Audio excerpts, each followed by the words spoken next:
آیات بر چل رہی ہیں کہ جن کا پہلے اجمالی ذکر ہوا، پھر تفصیلی ذکر میں پہلا حکم قصاص کا، دوسرا حکم کل ہم نے دیت کے متعلق پڑھا، اور آج تیسرا حکم ہے صوم یعنی روزے کے متعلق۔ روزہ کہتے ہیں، صوم کہتے ہیں کسی بھی کام سے رک جانا۔ شریعت میں کہتے ہیں صبح صادق سے لے کر غروب آفتاب تک کھانے پینے اور جماع سے رکے رہنا، اس کا نام ہے صوم، روزہ۔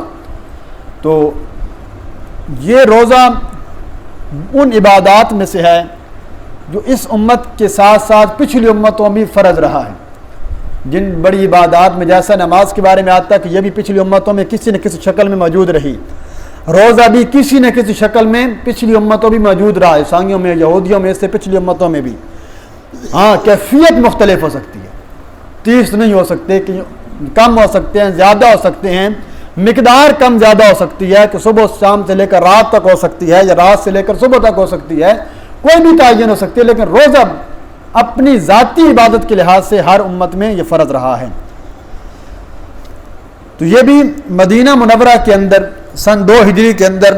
روزوں کی فرضیت نازل ہوئی، جب سورہ بقرہ نازل ہوئی تو اس کے اندر بھی تو ان آیات میں اللہ رب العزت نے روزے کی فرضیت کا حکم دیا اور ہر عاقل بالغ مسلمان پر روزے کو فرض قرار دے دیا۔ تو جو مسلمان ہے، عاقل ہے، بالغ ہے، مسافر نہیں ہے، مقیم ہو، مقیم کا مطلب اس لیے کہ وقتی طور پر اس پر فرض نہیں ہے، یعنی اس کو گنجائش ہے، اگر رکھے تو بہتر ہے، جیسے آگے میں تفصیل اس کے مسائل آئیں گے ذکر کروں گا، لیکن سفر کی حالت میں ہو تو فرض نہیں ہے، بعد میں قضا کرنے کا، اس میں چھوڑنے کی اس کی رخصت دی گئی ہے۔ اب لیکن نماز کی طرح، جس طرح نماز ویسے ہر عبادت بالغ ہونے پر فرض ہے، لیکن حضور علیہ السلام نے فرمایا جب بچہ 7 سال کا ہو جائے تو نماز پڑھنے کا حکم دے دو، ماحول بنانا شروع کر دو، وگرنہ ڈائریکٹ تم 12-14 سال کی عمر میں شروع کرواؤ گے تو نہیں ہو سکے گا، ماحول نہیں بن سکے گا۔ بچے کی مناسبت پیدا کر دو ماحول کے ساتھ 7 سال کی عمر سے۔ اسی طرح روزہ جب رکھنے کی طاقت ہو جائے، کچھ نہ کچھ روزے رکھوانے شروع کر دیں، بلوغت ہونے سے پہلے پہلے بچہ مکمل رمضان المبارک کے ساتھ مانوس ہو جائے اور روزہ رکھنا شروع کر دے۔ پہلی آیت دیکھیے، اس کا ترجمہ دیکھیے، جس میں اللہ رب العزت نے مسلمانوں کے اوپر روزے کی فرضیت کا حکم دیا ہے، اور یہ مسلمانوں کے شعائر اسلام میں سے ہے۔ شعائر کا میں نے پیچھے بتا چکا ہوں، وہ عبادت یا وہ طریقہ جس کو دیکھ کر پتہ چلے کہ یہ مسلمانوں کا طریقہ ہے، یہ مسلمانوں کی علامات ہے، اور اس کا انکار یا اس کی توہین ادنا درجے کی بھی یہ کفر کہلاتی ہے اور بندے کو دائرہ اسلام سے خارج کر دیتی ہے۔ دیکھیے جی، یا ایھا الذین آمنوا کتب علیکم الصیام کما کتب علی الذین من قبلکم، اے ایمان والوں فرض کر دیے گئے علیکم تمہارے اوپر الصیام روزے رکھنے، فرض کر دیا گیا تمہارے اوپر روزوں کا رکھنا، کما کتب علی الذین من قبلکم جیسا کہ فرض کیے گئے تھے علی الذین ان لوگوں پر من قبلکم جو تم سے پہلے گزرے ہیں۔ وجہ کیا تھی؟ مولا ہم پر کیوں فرض کیے گئے، ان پر کیوں فرض کیے گئے، کوئی حکمت بھی ہے؟ فرمایا بالکل ہے، لعلکم تتقون، تاکہ تم اللہ کے پرہیزگار بندے بن جاؤ۔ روزے رکھنے کا مقصد سب سے پہلے ٹکڑا آیت کا کتب علیکم الصیام، تمہارے پر روزہ فرض ہو گیا۔ اب فرضیت قرآن سے ثابت، اس کا منکر دائرہ اسلام سے خارج، جو نہیں پڑھے گا نہیں رکھے گا۔ میں نے بتایا ایک ہے انکار کرنا، ایک ہے نہ رکھنا، ایک ہے نماز کا انکار کرنا، ایک ہے نہ پڑھنا، دونوں الگ الگ ہیں۔ انکار سے بندہ کافر، نہ پڑھنے سے گنہگار۔ اور روزے کے بارے میں اور قرآن کے بارے میں میرے محبوب پیغمبر صلی اللہ علیہ وسلم نے فرمایا تھا، یہ دو ایسے سفارشی ہیں کل قیامت کے دن اللہ کے دربار میں جس کے حق میں سفارش کر دیں گے، اللہ ان کی سفارش قبول کر کے اس بندے کو جنت کے اندر بھیج دے گا، اور جس کے خلاف انہوں نے گواہی دے دی نا قرآن اور روزے نے، پھر اس کے مقابلے میں کوئی سفارش کرنے والا نہیں ہوگا، اللہ ان کی اس کے خلاف بھی گواہی قبول کرے گا اور ان کو اٹھا کر جہنم میں بھیج دے گا۔ تو رمضان کا مہینہ آتا ہے، اس موقع پر بھی بہت سارے احکامات بیان کیے جاتے ہیں، لیکن وہ جو عبادت کرنے کا ایک جذبہ، جنون یا توفیق، وہ ختم ہوتی چلی جا رہی ہے۔ سر عام روزے چھوڑتے ہیں، روزے کا عادت بھی نہیں رہا، بازاروں کے اندر کھایا پیا جا رہا ہے، ہوٹل کھلے ہیں، سب کچھ چل رہا ہے، تو انسان کتنا بھولا بنا بیٹھا ہے، وہ سمجھ رہا ہے کہ بس ٹھیک ہے، علماء کہتے ہیں، مولوی کہتے ہیں، کوئی بات نہیں، چھپ کر کھا لو تو کوئی حرج نہیں۔ بھائی روزہ تو نام ہی اسی بات کا ہے، اس کا تو بندوں کے ساتھ تعلق ہی نہیں ہے، یہ عبادت ہی ایسی ہے کہ کوئی بندہ دوسرے کو دیکھ کر نہیں کہہ سکتا یہ روزے سے ہے یا نہیں ہے، یہ اس کا اور اللہ کا معاملہ ہے۔ اس لیے تو میرا اللہ نے فرمایا تھا، میرے نبی اکرم صلی اللہ علیہ وسلم نے فرمایا، اللہ فرماتے ہیں الصوم لی وانا اجزی بہ، روزہ میرے لیے ہے اور اس کا اجر بھی میں عطا کروں، یہ بندے اور میرا معاملہ ہے۔ فرشتے پوچھتے یا اللہ روزے کا کتنا اجر لکھیں؟ اللہ کہتے تم نہیں لکھ سکتے، بس اس کو چھوڑ دو، اتنا لکھ دو کہ میرے بندے نے روزہ رکھا تھا، باقی اس کا اجر کتنا ہے یہ کل قیامت کے دن میں اپنے بندے کو اپنے شان کے مطابق عطا کروں گا۔ تو کتنی فرضیت ہے، کتنے حسن ہے اس کے اندر۔ پھر ساتھ ہی تسلی دی کہ صرف تم پر میرے بندوں فرض نہیں کیا، یہ تم سے پہلی امتوں کے لوگ بھی روزے رکھتے رہے ہیں۔ اور اس میں دو مشابہتیں ہیں، ایک اس لیے کہ ایک انفرادی عبادت ہوتی ہے، وہ ذرا بندہ کبھی کرتا ہے کبھی نہیں کرتا، باقی لوگ نہ کر رہے ہوں تو بندہ تھوڑی کرتا ہے، ایک ماحول بنا ہوا ہے نا، وہاں عبادت ذرا جلدی ہو جاتی ہے۔ اسی طرح کہا جب پہلے یہ بات بتایا کہ تم نے نہیں، تم سے پہلے لوگوں نے بھی رکھے تھے، تو ایک مطمئن ہو گیا کہ صرف ہمارے پر فرض نہیں، پہلے لوگوں پر بھی فرض تھے۔ پھر جس طرح رمضان کے مہینے میں روزے رکھنے آسان ہیں، بعد کے مہینوں میں رکھنے مشکل ہوتے ہیں، اس کی وجہ کیا ہے؟ ماحول بنا ہوتا ہے، گھر کے سارے بندے روزے سے ہیں، باہر گلی میں نکلے گا لوگ روزے سے پھر رہے ہیں، کوئی سامنے کھا پی نہیں رہا ہوگا تو زیادہ تکلیف نہیں ہوتی، محسوس نہیں ہوتا۔ ہاں الگ رمضان کے علاوہ رکھنا ہو تو پھر تھوڑا سا بندے کے لیے مشقت ہو جاتی ہے۔ اب روزے کا مقصد کیا ہے؟ لعلکم تتقون، تاکہ تم متقی بن جاؤ۔ میں نے بتایا تھا نماز کا مقصد کیا تھا؟ ان الصلاۃ تنہی عن الفحشاء والمنکر، نماز بے حیائی اور برائی کی باتوں سے روکتی ہے۔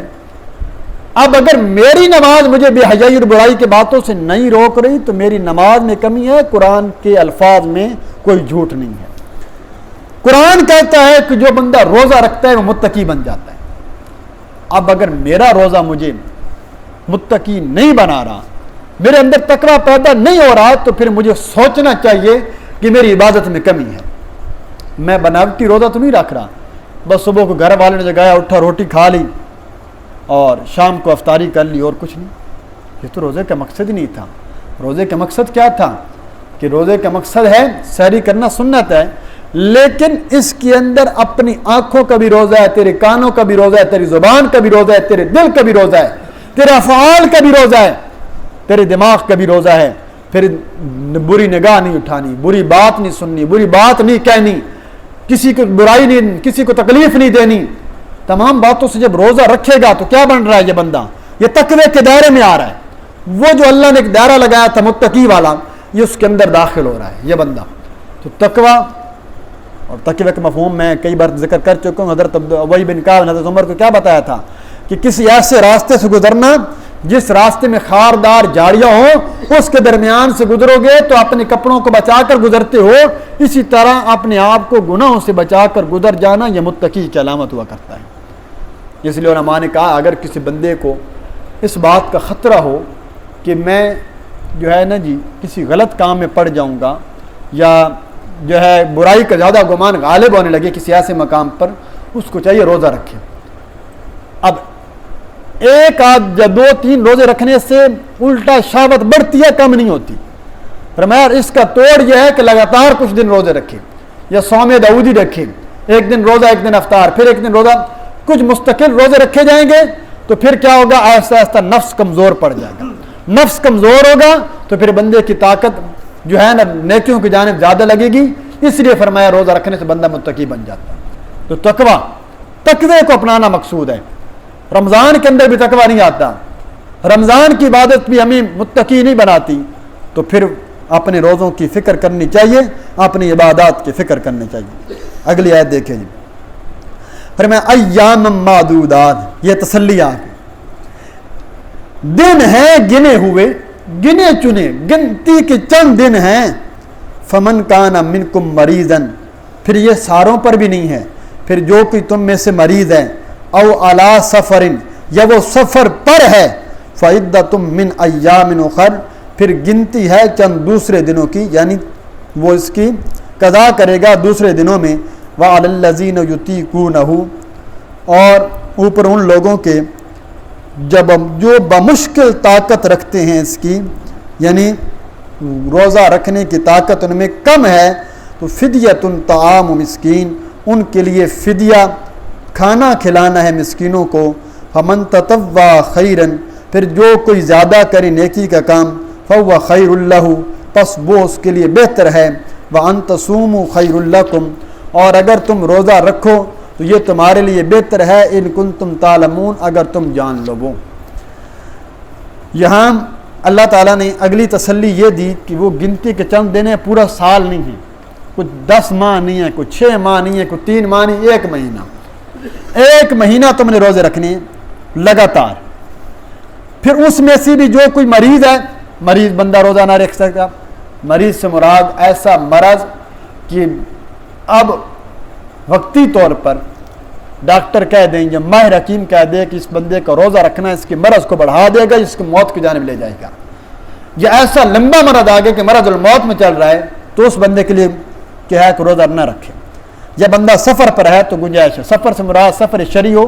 یعنی 77.24 یعنی تقریباً 78 کلومیٹر کے سفر پر نکلا ہوا ہے، اور سفر پر ہے اور اس کو سحری آ گئی۔ میں یہ مسئلہ رمضان میں کئی دفعہ بتایا کہ بہت بڑی غلطی ہے۔ ہم نے گھر میں بیٹھا ہے، سحری کر رہا ہے، ارادہ ہے کہ ابھی میں لاہور کے لیے نکلنا ہے، روزہ نہیں رکھ رہا، اسلام آباد کے لیے نکلنا ہے، یہ گنجائش نہیں ہے۔ قرآن نے کہا ہے سفر پر ہو، یعنی سفر کی حالت میں ہو، تو لہذا سفر کی حالت میں جو ہوگا یہ اس کے لیے گنجائش ہے۔ جو ابھی سحری کے وقت گھر پر موجود ہے، حضر میں موجود ہے، اس کو چاہیے سحری کرے، روزے کی نیت کر کے شروع ہو جائے، دن کو جب چاہے سفر پہ چلا جائے۔ اب اس کے لیے گنجائش ہے، اگر اس روزے کے ساتھ وہ سفر کو مکمل کر سکتا ہے، روزہ مکمل کر سکتا ہے، کریں۔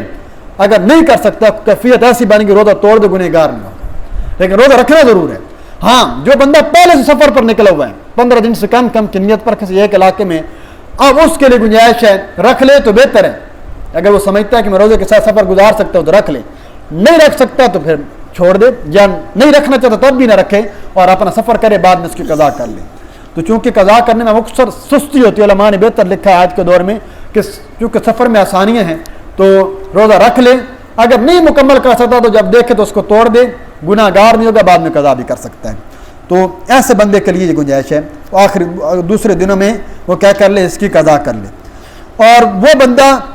روزے کی حالت زندگی کے اندر وہ بندہ فدیہ دے سکتا ہے جو ایسے سفر پر ہو، ایسی بیماری پر ہو کہ اب ڈاکٹر کہیں اس کی صحت کی امید ختم ہوگی۔ یہ اتنا بوڑھا شیخ فانی جو بڑھاپے کی اس عمر میں پہنچ چکا ہے کہ اب اس کی صحت کی امید نہیں رہی، اور ڈاکٹر کہہ سکتے ہیں یہ کوئی دل کا یا کوئی ایسا عارضہ ہے جو واقعتاً، دیکھیے ایک ہے صرف لوگوں کا وہم و گمان،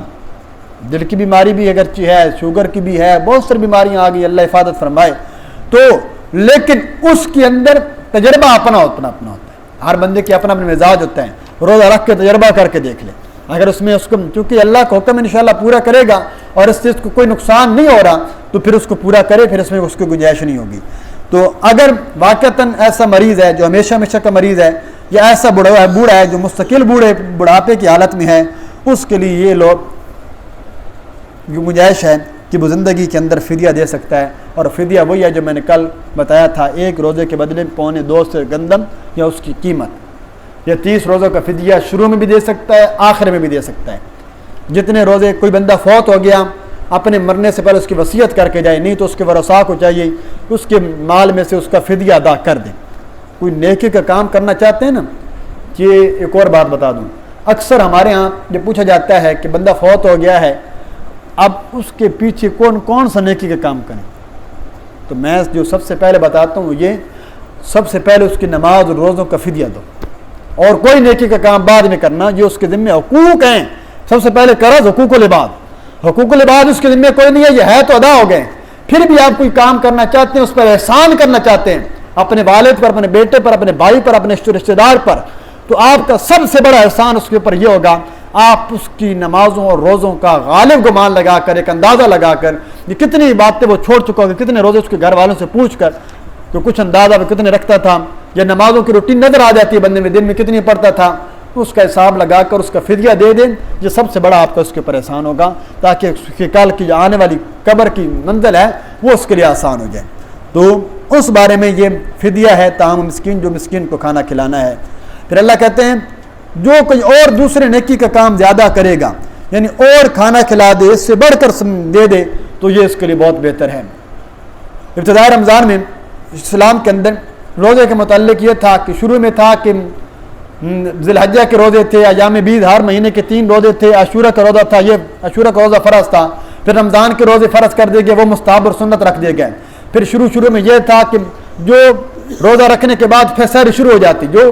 کچھ کھائے بغیر سو گیا اس کی سحری شروع، سونے سے سحری شروع ہو جاتی تھی۔ پھر اللہ نے یہ رخصت ادا کر دی کہ سحری کرنا سنت قرار دے دیا، سونے سے بھی۔ پھر اس راتوں کی، رمضان کی راتوں میں بستری کرنا حرام تھا، اللہ نے یہ بھی اجازت دے دی، اور اس کی بھی کھلی۔ اب بہت ساری آسانیاں پیدا کر دیں، اور میں اب بھی کوئی نہ رکھے تو اس کے لیے یہ بہت بڑے نقصان کی بات ہے۔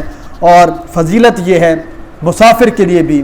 کوئی بیمار ہے اگر وہ اپنی بیماری کے باوجود روزہ رکھ سکتا ہے، بیماری اس کو اتنا زیادہ نقصان نہیں دیتی، وہ کہتا ہے کہ میں اس پر عزیمت والا عمل کرنا چاہتا ہوں، تو عزیمت ہے وَأَن تَصُومُوا کہ تم روزہ رکھ لو، خیر لکم، یہ تمہارے لیے بہتر ہوگا اگر تم اس بات کو جان لو، اگر تم روزے کی فضیلت کو سمجھ لو۔ اللہ فرماتے ہیں یہ تمہارے حق میں بہت بہتر ہوگا، کیونکہ تم اس معاملے میں اللہ کے کیسے حکم کو پورا کر رہے ہو، جس حکم کے اوپر فرمایا تمہارے لیے ہمیشہ خیر ہی خیر ہے، اور تمہارے لیے اللہ کے ہاں بہت بڑا اجر ہے۔ اللہ تعالیٰ سے دعا ہے، آج ہماری ایک میٹنگ ہے، وہاں پر جانا ہے، جو کچھ کہا سنا اللہ تعالیٰ سے دعا، اللہ تعالیٰ عمل کی توفیق عطا فرمائے۔